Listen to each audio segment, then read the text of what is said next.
So welcome back to Podcast. So here we have, as usual, our co-host. Hi, I'm Fananta. Hi, I'm Hui Tong.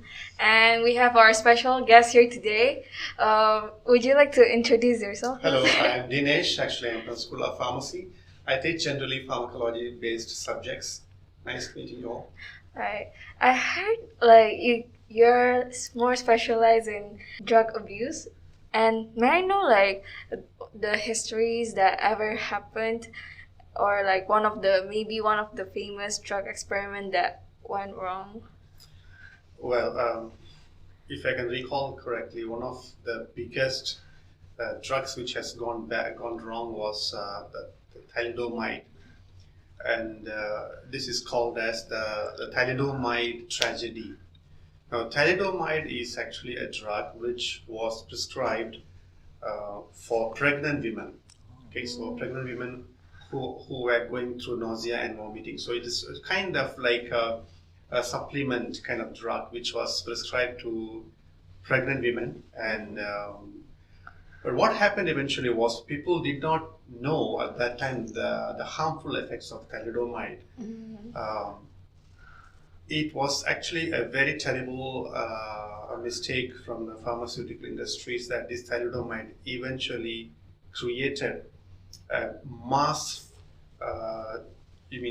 tragedy, because eventually we see that more than 100,000 babies were eventually affected because this thalidomide caused deformities in the limbs and or the body parts of the babies before even they were born in the womb. So this, I think, is in my memory one of the biggest tragedies of all time. And we call this as generally thalidomide tragedy.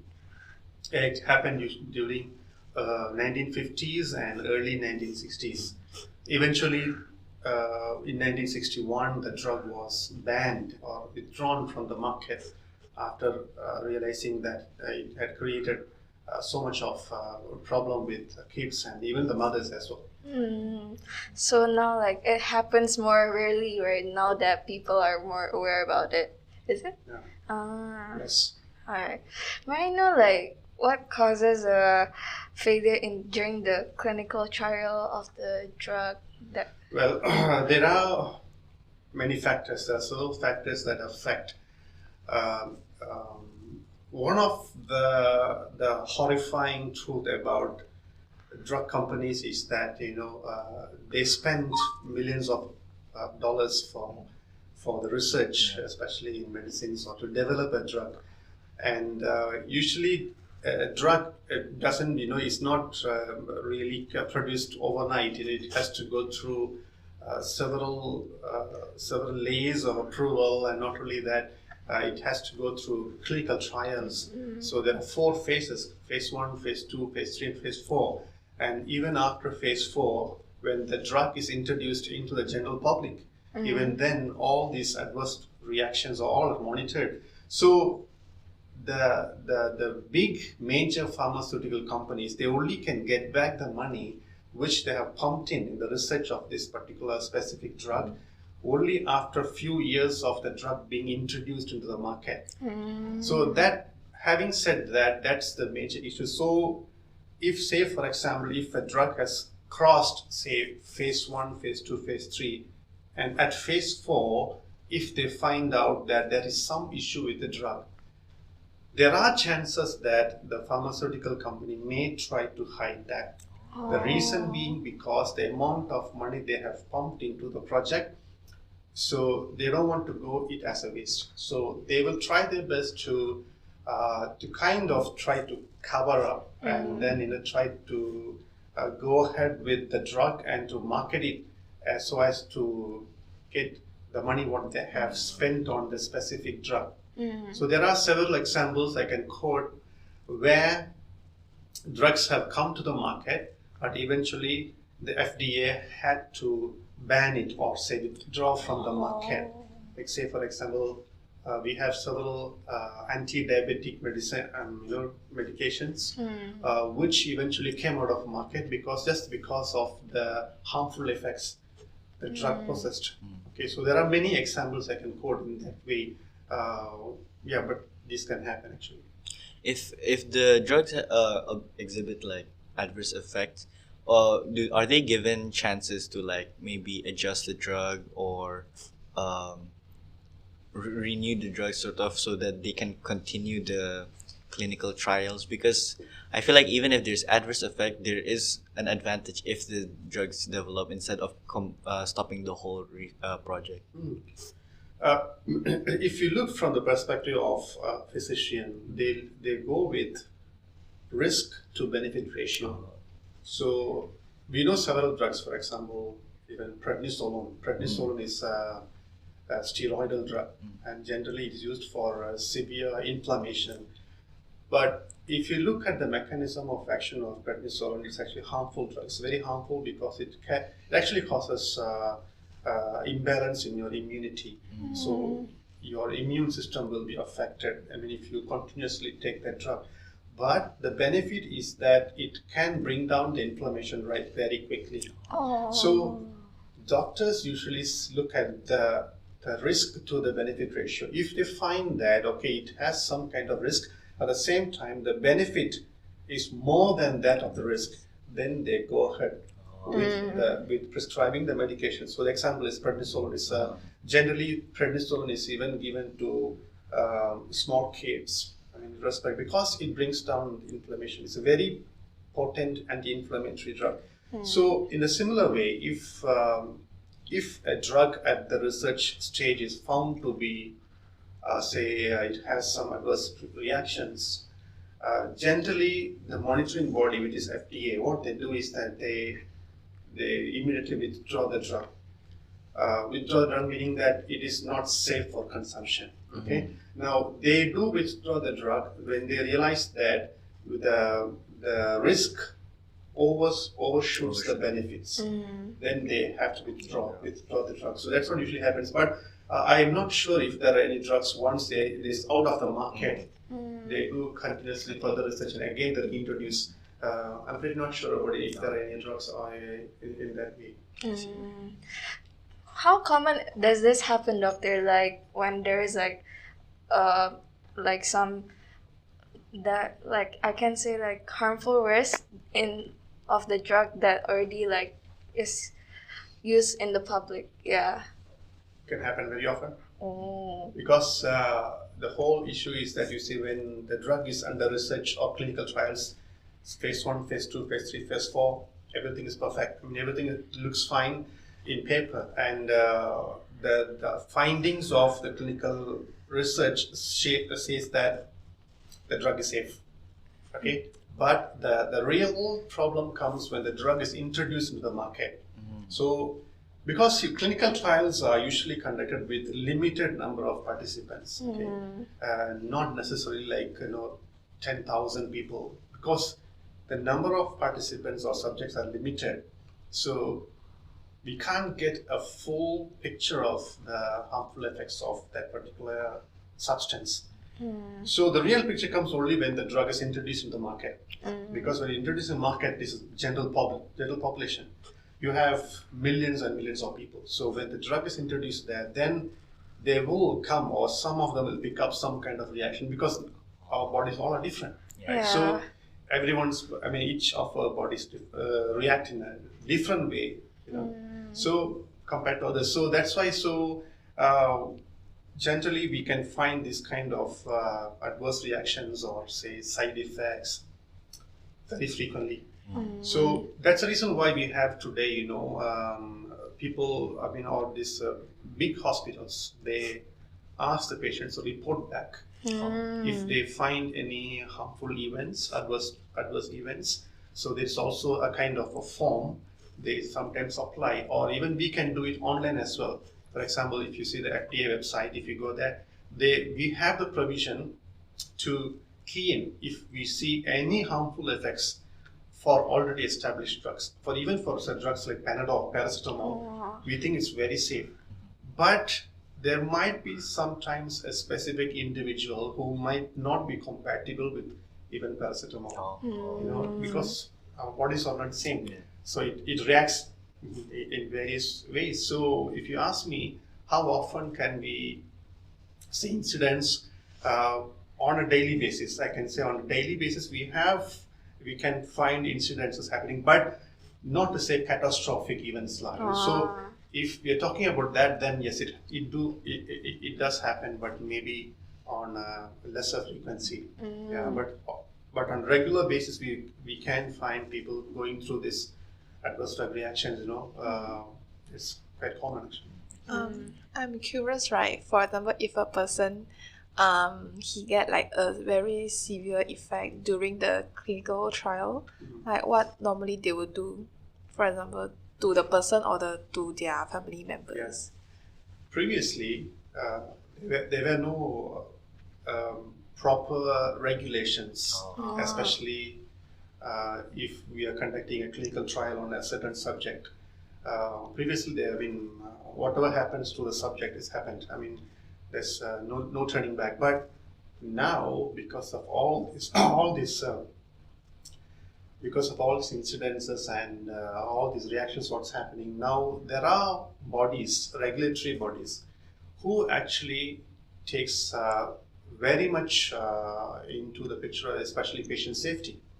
Means patient safety is a priority nowadays, meaning that even if a subject is actually participating in a clinical trial, there are certain clauses that needs to be fulfilled before recruiting the subject in the clinical trial, meaning that these regulatory bodies give very clear instructions to the investigators that patient safety is the utmost importance of everything, so that these conditions should be met. Only then you can carry out or you can proceed with a clinical trial. So, say in case if something happens to a subject in today's day, they will be reimbursed. There are several mechanisms in place already how these people who are affected needs to be taken care of. So today we have that, but previously we didn't have. Okay, so doctor, as you said, like some drugs can produce like severe side effects, right? So like, may I know like how it affects like the overall like the human's health and like Well, it depends on the drug. Some drugs are really harmful. Now, if you are talking about drugs which can affect the brain, can be harmful.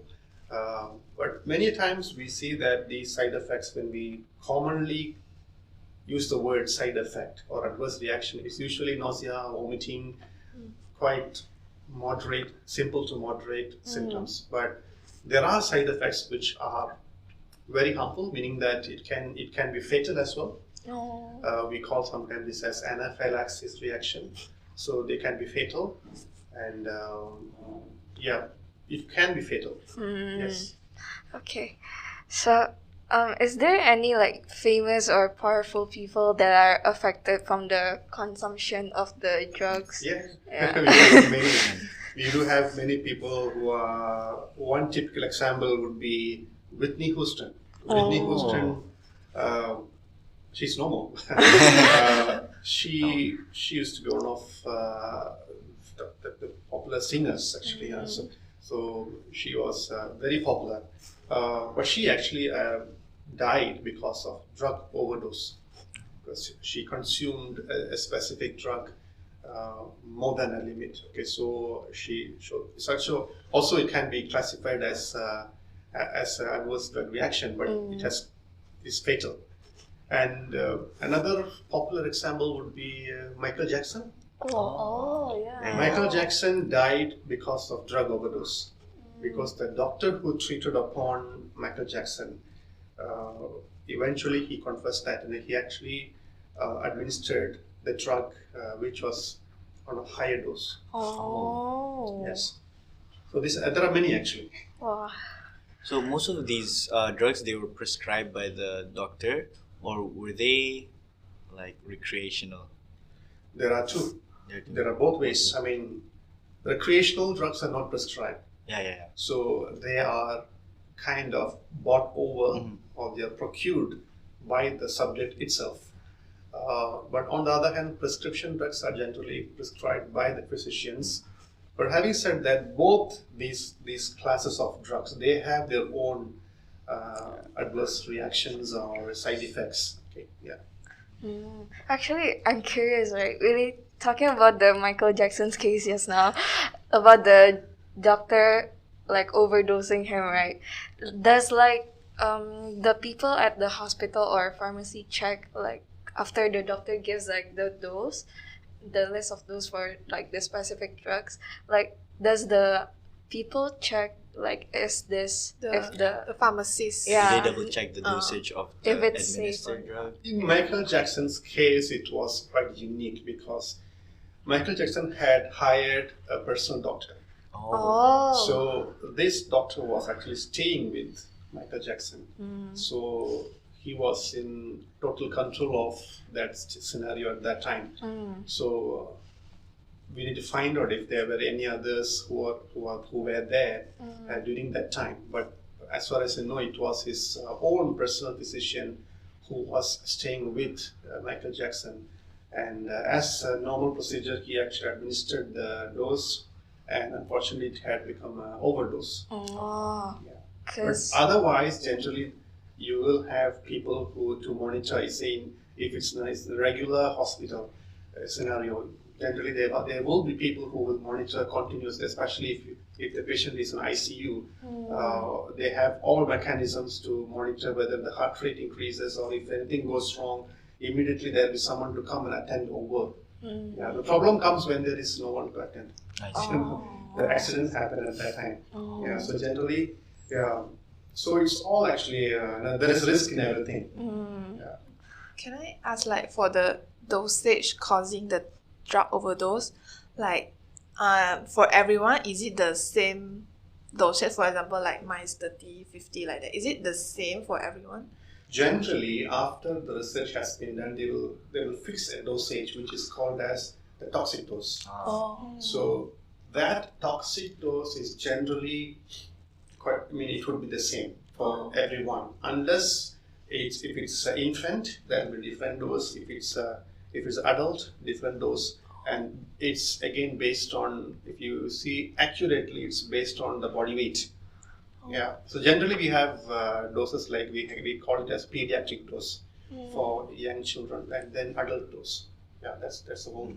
Yeah. So once they have identified this is a toxic dose, that's a toxic dose for everyone. I mean, in that category, say adult, yeah, that's a toxic dose. There may not be changes. There's something else called as overdose. Toxic dose is something, overdose is something. So overdose means anything beyond a certain permissible dose levels is called as overdose. For example, for paracetamol, the maximum dose is 4 grams a day. Anything more than 4 grams is overdose, and it can cause deleterious effects or it can cause some adverse effects. But generally, paracetamol is well tolerated, so it can cause liver issues, but not really fatal, maybe. Yeah, but there are some drugs when we go overdose, it can be fatal. So doses actually play a very important role. No, even we have drugs which are very minute doses. For example, nanograms. Yeah, there are drugs which can cause death in nanograms. One typical example would be LSD, lysergic acid diethylamide. Now, this is a very, very potent drug, and there are many stories behind this drug, how researchers carried out this drug because of its potency, because even few nanograms of this drug can cause a person to kind of, die. So it generally depends on the doses again. So, yeah. But some drugs, the fatal dose may be larger. Yeah. Because actually recently, right, I had like an experience where like actually my relative, so like she went to a dermatologist, and then like they give her like this cream, which is like it has a high the dosage, Oh, okay. but so like she bring it to the pharmacy, and then they give her the drug and all that. But after the doctor gave it to her and her like a few times again, and then she went to another store to buy the cream and stuff, and then she was like, "Oh, are you guys like buying this to sell or something? Cause it's so much, right?" Yeah, maybe that's why like she stopped going to that doctor. Cause like Oh. yeah. Okay. Yeah, I get it. Yeah. So I know what is the like government response to this, like the drug processing and stuff. Generally, we do have regulatory agencies. Even in Malaysia, we do have.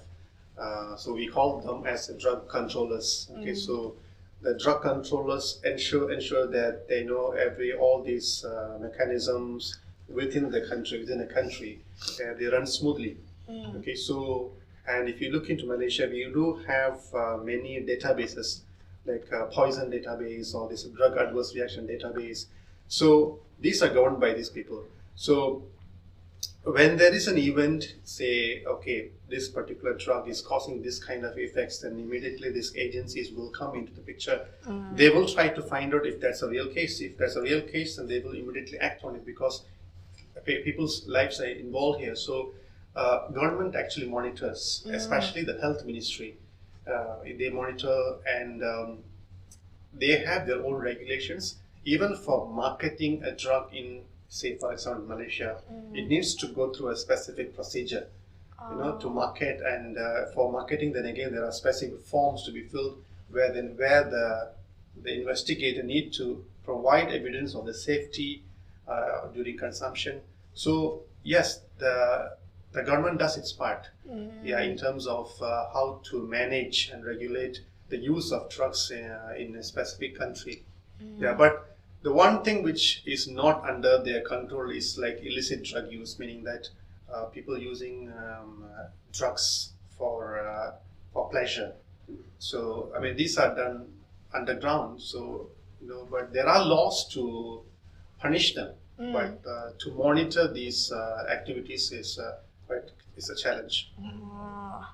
So like as you mentioned just now, like the people who found the drug, even though that they know that it poses like a high risk to the consumers, but they still like release it to the public, right? And Yes. like what will happen to the researchers that are like involved in the making of the drug? Well, researchers who are involved in making illicit drugs, if the regulatory bodies find them, they will be kind of punished actually. But then again, having said that, these researchers, what we say called researchers, they have their own way to bypass the system, the existing system. I'll give one simple example. We have something called as designer drugs. Now, these designer drugs, obviously, they are made by pharmaceutical companies. The reason why they make is that, again, for business, for money. So one typical example of a designer drug will be ecstasy. Ecstasy is a designer drug. You can find ecstasy in almost several club scenes, or so. Now, it's called as a designer drug because these researchers, they take a specific already available molecule and then they work around that molecule to see that it actually has that addictive potential, and that's why it's called designer, because they design it. Okay, and not only that, they make sure that it is actually having addictive potential. At the same time, they don't get caught.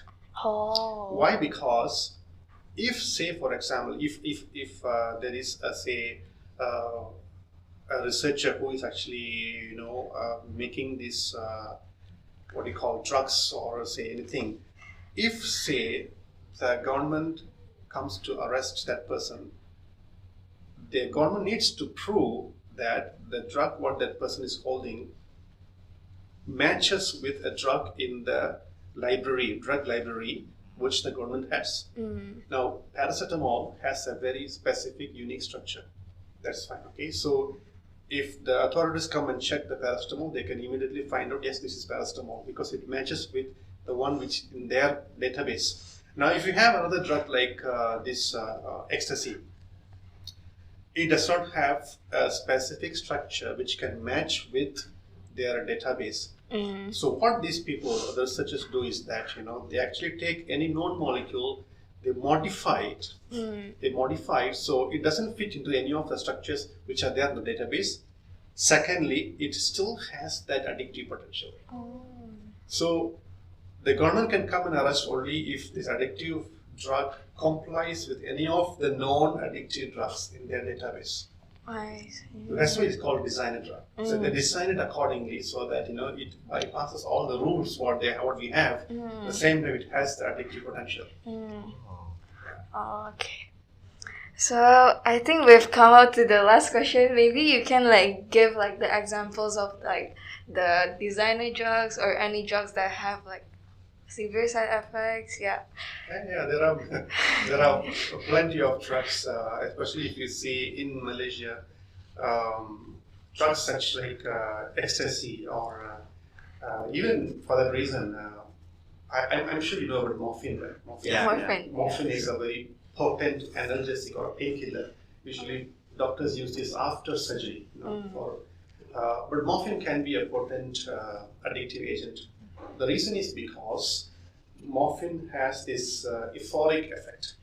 Consumption of morphine causes euphoria. That's the primary cause of people abusing drugs on the first place.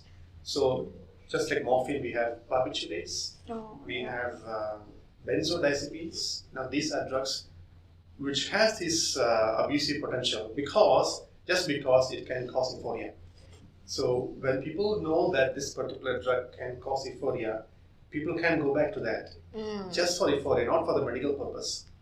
Like morphine is analgesic, but when a person wants to abuse it, they go for the pleasure, not for the pain-killing activity.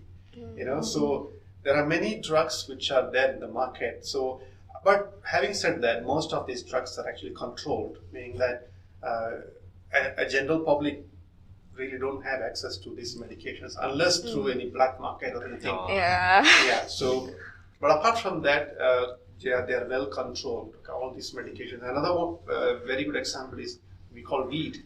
Generally we call weed. Now it's nothing but actually is the leaves of this particular plant. Okay, so there are few like this where, availability terms, it's quite easily available. Like this kind of weed, because it's just a plant, and even poppy. Poppy is also a plant. Okay, so poppy also can be a very potential source of abusive agent. Okay, so these are some of agents which are quite easily available or through black markets. Okay, and especially if you see in Malaysia, we have these kind of abusive substances coming in all the way from everywhere else, meaning that people generally think that these are coming through Thailand, but that's wrong actually. Thailand is actually one of the stopovers, but it generally certain amount of drugs come. They come from Afghanistan, Iran, some of the Middle East countries where they cultivate this one. Like poppy is cultivated in large extent there. So it takes a route and it comes through all the way, even through Thailand it comes into Malaysia. If you look into that the drug mafia, drug trafficking map, you will get to know that. So, and also a little bit of drugs also come from China as well. So there are many ways how drugs can come into a specific country like this. Okay? So there are many. Actually, I can give a lot of examples of drugs which are being abused, and these are few of them. Even our coffee can be abusive, Time to stop drinking coffee then. Not to say it's very harmful because the addictive potential of coffee is very much minimal.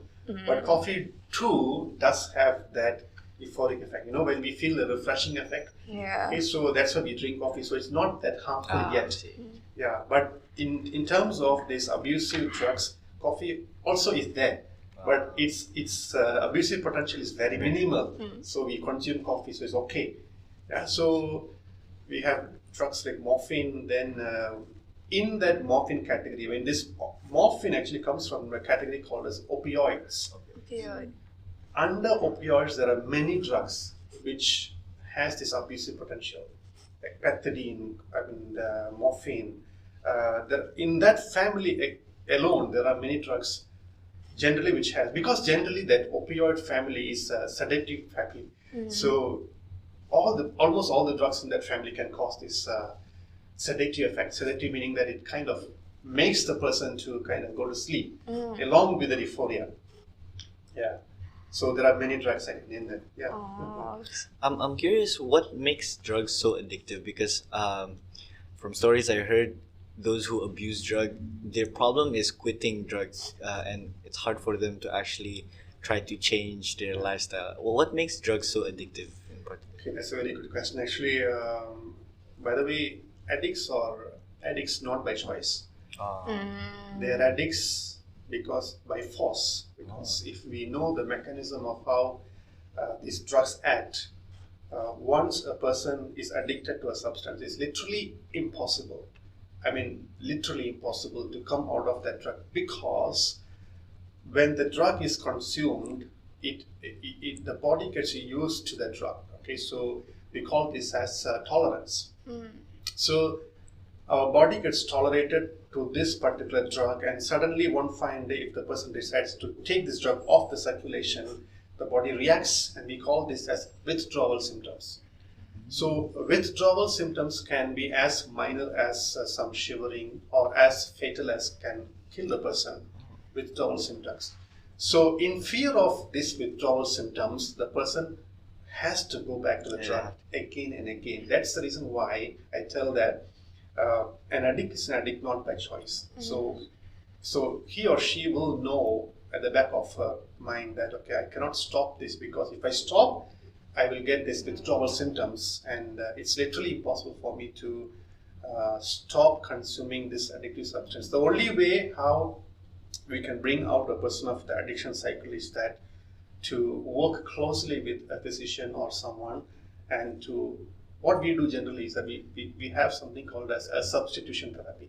For example, for morphine, there is one drug called as methadone. Methadone has the very similar effect of morphine. So when we want to rescue a person from morphine addiction, we give this methadone in a divided dose, meaning that we monitor the dose. So initially we give a higher dose so that it gives the same effect like that of morphine. But over a period of time, we try to taper down the dose. So we can't take it one shot from the system. So we have to go slowly, little by little. We taper down the dose until we see there is an improvement in that particular subject, and then at one point, fine point, we know that okay, this can be completely removed out of the system. That's how we can bring someone out of this addiction cycle. But again, having said that, it has its own challenges. Okay, it's not as simple as that how we speak. Okay, so to answer your question, so what makes a drug addictive is generally, if we look into our body, there is one specific substance called as it's actually dopamine. Dopamine is a neurotransmitter. It's also called as the pleasure hormone. So it generally is secreted in our system when we usually undergo pleasure.